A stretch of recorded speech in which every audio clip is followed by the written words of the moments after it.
Film की शुरुआत में हमें इस फिल्म का मेन कैरेक्टर टॉम दिखाया जाता है। टॉम एक पेंटर था और वो अपनी माँ के साथ रहता था। फिर एक दिन टॉम को पता चलता है कि उसकी माँ का अफेयर एक जॉन नाम के आदमी के साथ चल रहा है। जॉन उनके साथ रहने के लिए उनके घर पर आ जाता है। जॉन को अपने घर पर देखकर टॉम को बिल्कुल भी अच्छा नहीं लगता।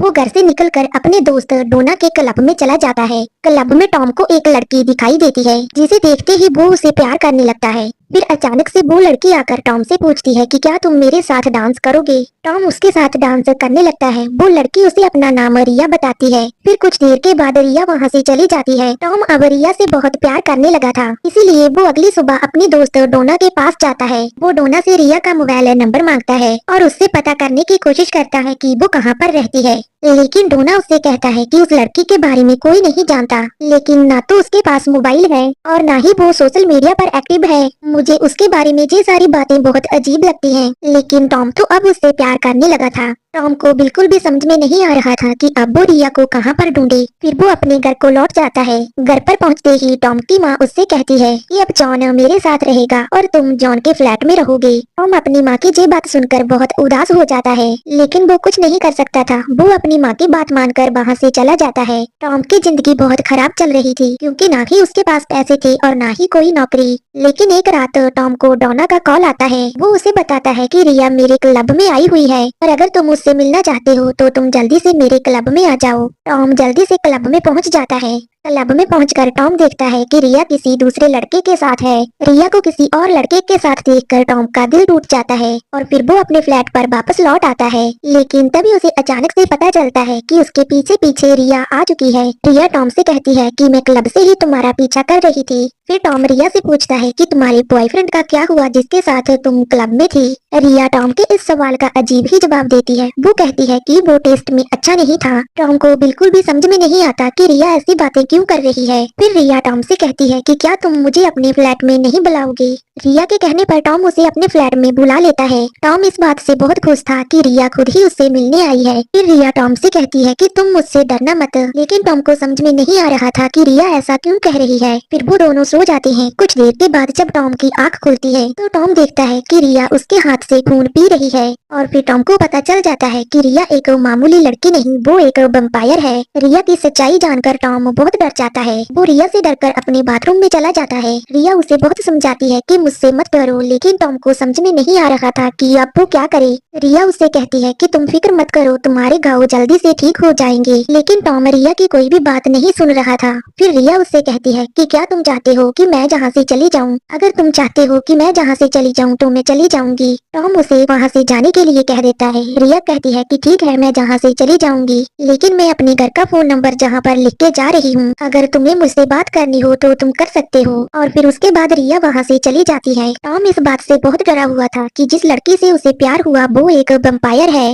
रिया अब उसकी जिंदगी से जा चुकी थी, लेकिन टॉम अब भी परेशान था, क्योंकि ना तो उसकी माँ उसके साथ थी और ना ही उसके पास कोई जॉब थी। टॉम बिल्कुल अकेला था और उसे रिया की बहुत याद आ रही थी। फिर वो उसी नंबर पर कॉल करता है जो रिया छोड़कर गई थी। दूसरी तरफ फोन एक औरत उठाती है जो टॉम को ये बताती है कि रिया अब जहाँ पर नहीं है।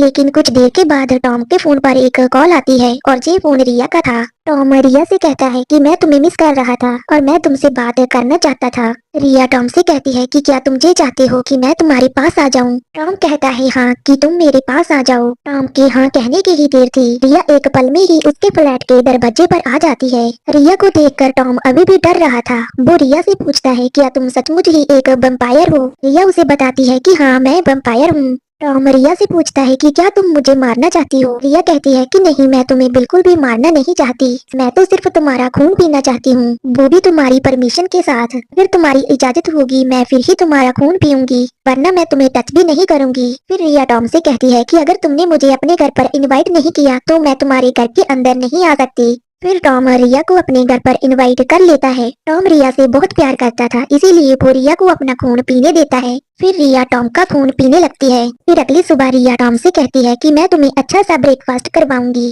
ताकि तुम्हारे शरीर में खून की कमी ना हो और जल्दी से तुम्हारा खून बन सके। फिर रिया उसे लेकर एक रेस्टोरेंट में चली जाती है और अब टॉम रिया से और भी ज्यादा प्यार करने लगा था। फिर वो रिया से पूछता है कि तुम एक वैम्पायर कैसे बनी, तुमने मेरे हाथ पर काटा है क्या, काटने की वजह से मैं भी तो एक वैम्पायर नहीं बन जाऊंगा। फिर रिया उसे समझाती है कि ऐसा कुछ नहीं होगा, ये सब एक मनगढ़ंत कहानियां हैं कि वैम्पायर धूप में नहीं निकलते और वैम्पायर अगर किसी व्यक्ति को काटे तो वो व्यक्ति वैम्पायर बन जाता है। असल जिंदगी में ऐसा कुछ नहीं होता है। फिर टॉम उससे पूछता है कि तुम कैसे वैम्पायर बनी। फिर रिया उसे बताती है कि जब तक तुम किसी दूसरे वैम्पायर का दिल निकाल कर ना खा जाओ तब तक तुम एक वैम्पायर में नहीं बदल सकते। रिया की ये बातें सुनकर टॉम को बहुत अजीब लगता है। फिर कुछ देर के बाद वो दोनों रेस्टोरेंट से बाहर आ जाते हैं। फिर रिया टॉम से कहती है कि मुझे अपने घर वापस जाना पड़ेगा। मैं किसी के साथ रहती हूँ और वो मेरी जिम्मेवारी है। मुझे उसे देखने के लिए उसके घर पर जाना पड़ेगा। फिर रिया वहाँ से चली जाती है। अब रात भी हो चुकी थी लेकिन रिया अभी तक वापस लौट कर नहीं आई थी। टॉम बहुत परेशान था कि आखिर रिया अभी तक क्यों नहीं आई। फिर टॉम रिया को कॉल करता है और रिया उससे कहती है कि मैं अपने बॉयफ्रेंड के साथ हूँ। तब टॉम पूछता है कि तुम्हारा कौन बॉयफ्रेंड है। रिया उसे बताती है कि मैं जिसके पास आई हूँ वही मेरा बॉयफ्रेंड है। टॉम को अभी भी रिया की बहुत याद आ रही थी। वो रिया से कहता है कि क्या तुम मुझसे मिलने आ सकती हो। रिया टॉम की बात को मान लेती है और पलक झपकते ही वो टॉम से मिलने आ जाती है। फिर टॉम रिया से कहता है कि मैं हर समय तुम्हारे बारे में ही सोचता रहता हूँ। रिया टॉम से कहती है कि क्या तुम ये चाहते हो कि मैं तुम्हारे साथ रहूं, तो इसके लिए तुम्हें मेरी एक बात माननी पड़ेगी। तुम्हें इस बात का हमेशा ध्यान रखना पड़ेगा कि तुम्हें हमेशा मेरे साथ रहना पड़ेगा और जब भी मुझे भूख लगे तो तुम्हें मुझे अपना खून पिलाना पड़ेगा। और सबसे जरूरी बात, पूर्णिमा की रात को तुम मुझे छोड़कर नहीं जा सकते और उस दिन मेरा खुद पर काबू नहीं रहता है और उस समय अगर मुझे किसी का खून नहीं मिला तो मैं कुछ भी कर सकती हूँ। टॉम रिया से बहुत प्यार करने लगा था, इसीलिए टॉम रिया की सारी बातें मान लेता है। फिर रिया टॉम के साथ रहने लगती है और टॉम का खून पीती रहती है। अब उन्हें साथ रहते हुए कुछ दिन बीत चुके थे। अब रिया फिर से अपने घर वापस जाना चाहती थी लेकिन टॉम उसे जाने से मना कर देता है। फिर रिया कहती है कि मैं उसी के घर में रहती हूँ। टॉम मुझसे कहता है कि तुम्हें उसके साथ रहने की कोई जरूरत नहीं है, तुम हमेशा के लिए मेरे साथ रहो। फिर रिया उसे समझाती है कि तुम ज्यादा दिनों तक मुझे अपने साथ नहीं रख पाओगे, लेकिन टॉम रिया को किसी भी कीमत पर खोना नहीं चाहता था। टॉम रिया से कहता है कि जो भी हो जाए, मुझे कुछ भी करना पड़े, मैं तुम्हारे साथ ही रहूंगा।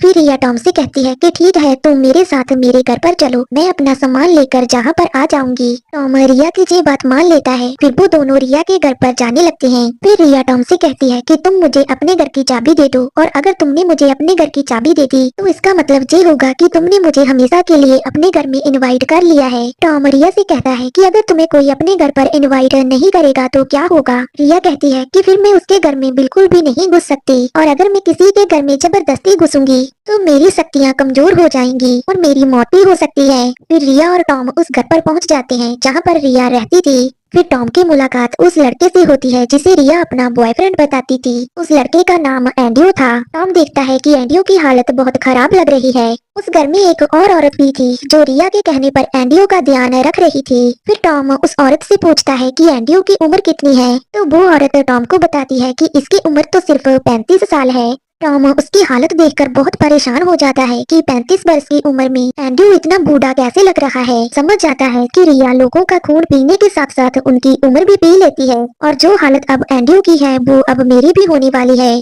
लेकिन फिर भी टॉम इन सब बातों को नजरअंदाज कर देता है क्योंकि वो रिया से बहुत प्यार करता था और वो तो बस रिया के साथ रहना चाहता था। फिर रिया हमेशा के लिए टॉम के घर में रहने लग जाती है। फिर एक दिन टॉम रिया को अपनी माँ और जॉन से मिलवाने के लिए अपनी माँ के घर पर चला जाता है। टॉम की माँ को रिया बहुत अजीब लगती है। वो नोटिस करती है कि रिया ना तो कुछ खा रही है और ना ही कुछ पी रही है। उसे रिया में कुछ न कुछ तो गड़बड़ लग रही थी। फिर टॉम की माँ टॉम से कहती है कि तुम इतने कमजोर कैसे हो गए, क्या तुम अपने खाने पीने का ध्यान नहीं रखते।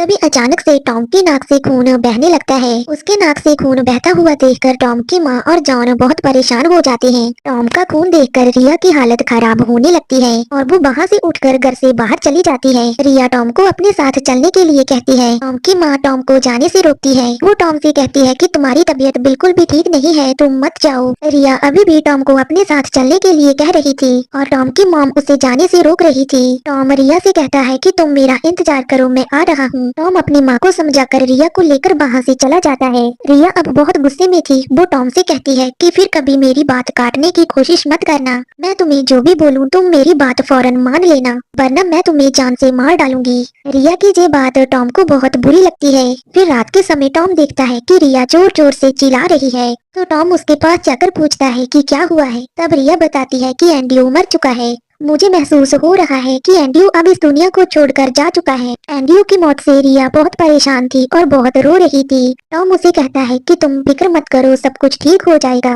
फिर टॉम रिया से कहता है कि मैं तुमसे बहुत प्यार करता हूँ, लेकिन रिया कहती है कि मैं तुमसे प्यार नहीं करती, तुम सिर्फ मेरा खाना हो। ये बात सुनकर टॉम को बहुत बुरा लगता है। फिर दूसरी सुबह जब रिया को भूख लगती है तो वो टॉम से कहती है कि मुझे तुम्हारा खून पीना है, लेकिन टॉम मना कर देता है। इस बात पर रिया को बहुत गुस्सा आता है। फिर वो वहाँ से चली जाती है। टॉम डोना के क्लब में काम करने लग जाता है और जब वो क्लब में काम कर रहा था तो वो देखता है कि रिया किसी और लड़के के साथ क्लब में आई है। रिया जी सब कुछ टॉम को जलाने के लिए कर रही थी।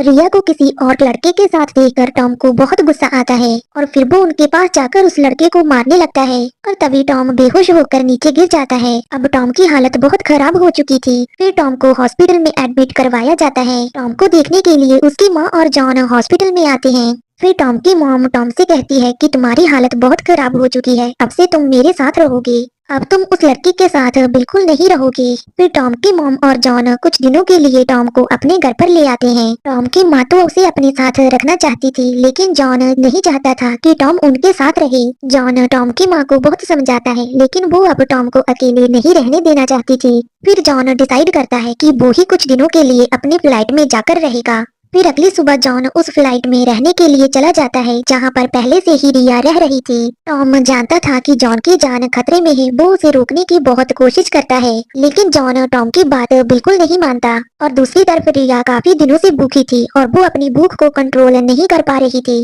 फिर जब जॉन अपने फ्लैट में पहुंचता है तो रिया जॉन को अपना शिकार बना लेती है। दूसरी तरफ टॉम जानता था कि जॉन मुसीबत में है। वो अपनी माँ से कहता है कि मैं जॉन को देखने के लिए जा रहा हूँ। फिर टॉम जॉन को देखने के लिए जॉन के फ्लैट में आता है और वहाँ पर वो जॉन की लाश देखता है। उसकी लाश देखकर वो समझ जाता है कि इसकी ऐसी हालत रिया ने की है। वो भागकर फ्लैट से बाहर आ जाता है। बाहर आते ही रिया उसके सामने थी। रिया टॉम से कहती है कि मैंने अपनी भूख को कंट्रोल करने की बहुत कोशिश की, मगर मैं नहीं कर पाई। रिया को देखकर अब टॉम को बहुत डर लग रहा था। रिया को देखकर टॉम को अब बहुत डर लग रहा था। फिर रिया टॉम से कहती है कि मैं अभी भी भूखी हूँ, मुझे तुम्हारा खून चाहिए। खून देने से टॉम मना कर देता है। टॉम के मना करने पर रिया गुस्से में आकर टॉम को उठाकर आसमान में चली जाती है। फिर रिया आसमान से टॉम को नीचे फेंक देती है। रिया से जान बचाकर टॉम अपनी माँ के घर पर आ जाता है। फिर टॉम अपनी माँ को रिया की सारी सच्चाई बताता है और कहता है कि आज पूर्णिमा की रात है। वो आज अपने ऊपर कंट्रोल नहीं कर पाएगी। वो मेरे पीछे पड़ चुकी है। वो मेरा खून पीना चाहती है। पहले तो टॉम की मॉम उसकी बातों पर यकीन नहीं करती, लेकिन तभी उसके घर पर रिया पहुँच जाती है तो उसकी माँ समझ जाती है कि टॉम सच कह रहा था।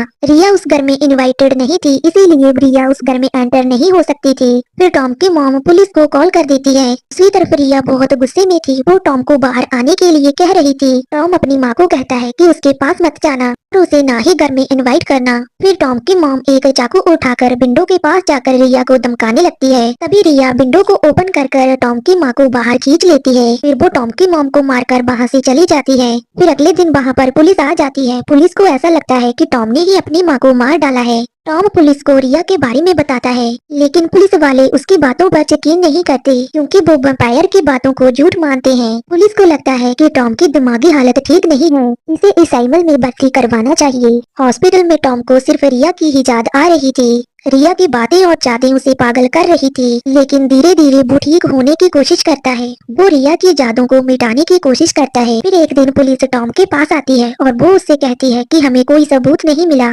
कि तुमने अपनी माँ को मारा है, तो इसीलिए हम तुम्हें छोड़ रहे हैं। फिर पुलिस टॉम को आजाद कर देती है। टॉम अपने घर पर पहुँच जाता है। उसे बिल्कुल भी समझ में नहीं आ रहा था कि अब वो क्या करे। वो रिया से अपनी माँ की मौत का बदला लेना चाहता था। टॉम एक इंसान के रूप में नहीं रहना चाहता था, अब वो एक वैम्पायर बनना चाहता था। फिर वो प्लान बनाता है कि वो रिया को मारकर उसका दिल निकाल कर खाएगा और इस तरह वो अपनी माँ की मौत का बदला भी ले लेगा। फिर वो जॉन के फ्लैट में जाता है और हम देखते हैं कि पुलिस वाले अब भी जॉन का पीछा कर रही थी। टॉम रिया को मारने के लिए अपने हाथ में चाकू लेकर फ्लैट में जा रहा था। टॉम के हाथ में चाकू देखकर पुलिस वाले और पुलिस को भी मंगवा लेते हैं और जब टॉम फ्लैट में पहुंचता है तो वो देखता है कि अब रिया का अगला शिकार कोई और नहीं उसका दोस्त डोना है। अपने दोस्त को शिकार बनता हुआ देखकर टॉम का दिल टूट जाता है। अब वो किसी भी हालत में रिया को मारना चाहता था। टॉम को इतने गुस्से में देखकर रिया समझ जाती है कि अब टॉम उसे मार डालेगा। फिर रिया टॉम से कहती है कि तुम मुझे आजाद कर दो, अब मुझे और जे वैम्पायर की जिंदगी नहीं जीनी है। तुम प्लीज मुझे मार डालो। और दूसरी तरफ पुलिस वाले फ्लैट के अंदर घुस रहे थे। फ्लैट में पहुंचकर पुलिस वाले देखते हैं कि रिया मरी पड़ी है और टॉम रिया के दिल को खा रहा है।